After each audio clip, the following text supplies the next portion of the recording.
Diduga minim transparansi, pengelola PKBM di Pakenjeng sulit ditemui. Garut, Pakenjeng pendidikan sebagai hak fundamental setiap warga negara harus dijamin dengan transparansi, akuntabilitas, dan legalitas yang jelas. Namun, situasi di Kecamatan Pakenjeng, Kabupaten Garut, justru menunjukkan indikasi ketertutupan sejumlah pusat kegiatan belajar masyarakat (PKBM) dalam menjalankan program pendidikan kesetaraan. Upaya konfirmasi oleh awak media terkait pelaksanaan program ini kerap menemui kendala karena sulitnya menemui pengelola PKBM. Senin, tanggal 24 Maret tahun 2025. Berdasarkan data pokok pendidikan, Dapodik, Kecamatan Pakenjeng memiliki 22 PKBM dengan total peserta didik sebanyak 3.249 orang, 161 rombongan belajar, 50 guru, 24 tenaga kependidikan, 99 ruang kelas, dan 3 perpustakaan. Namun, ketika dilakukan penelusuran langsung ke beberapa lembaga, para pengelola tidak berada di tempat dan tidak merespons permintaan wawancara.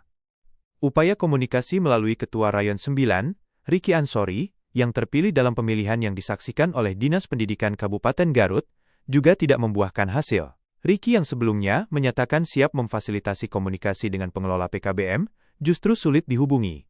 Bahkan, indikasi pemblokiran akses komunikasi semakin memperkuat dugaan adanya ketidakterbukaan dalam pengelolaan pendidikan nonformal di wilayah ini. Selain sulitnya akses informasi, ditemukan pula beberapa ketidaksesuaian data antara laporan Dapodik dengan kondisi real di lapangan. Sejumlah lembaga PKBM yang terdaftar justru tidak ditemukan keberadaannya oleh warga sekitar. Tidak hanya itu, jumlah ruang kelas dan tenaga pendidik yang dilaporkan dalam Dapodik diduga tidak sesuai dengan fakta yang dibutuhkan oleh peserta didik. Beberapa PKBM yang telah didatangi, namun pengelolanya sulit ditemui, antara lain. 1. PKBM AS, Sufah Saipul Rohman, Kepala Sekolah, Asep Romdon, Operator.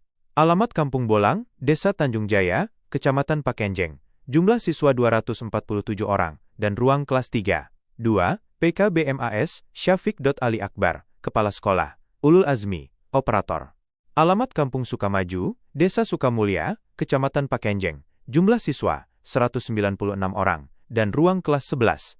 3. PKBM Dayuh, INSTITUTE Jenal, Fauzi Ma'arif, Kepala Sekolah, Fauzi, Operator.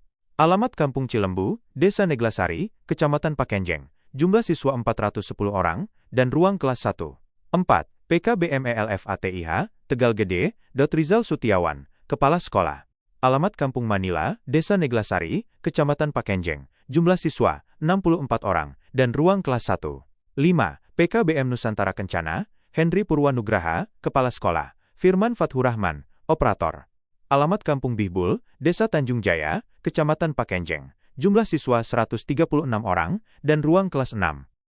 Temuan di lapangan menunjukkan adanya ketidaksesuaian antara jumlah ruang belajar, tenaga pendidik, hingga keberadaan fisik lembaga dengan data yang tercantum dalam Dapodik.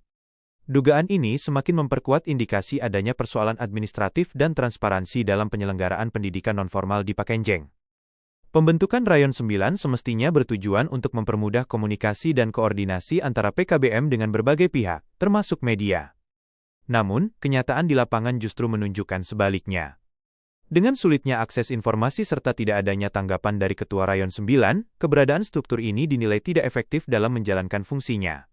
Hingga berita ini tayang, Ketua Rayon 9 Riki Ansori belum memberikan klarifikasi atas berbagai persoalan yang muncul. Sementara itu, publik berhak mendapatkan informasi yang transparan mengenai pengelolaan dana dan program pendidikan kesetaraan yang menyangkut masa depan ribuan peserta didik di wilayah ini.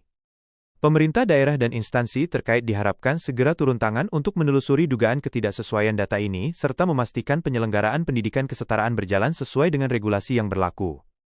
Pendidikan adalah hak warga negara, dan transparansi dalam pengelolaannya adalah kewajiban yang tidak boleh diabaikan. Reporter ASB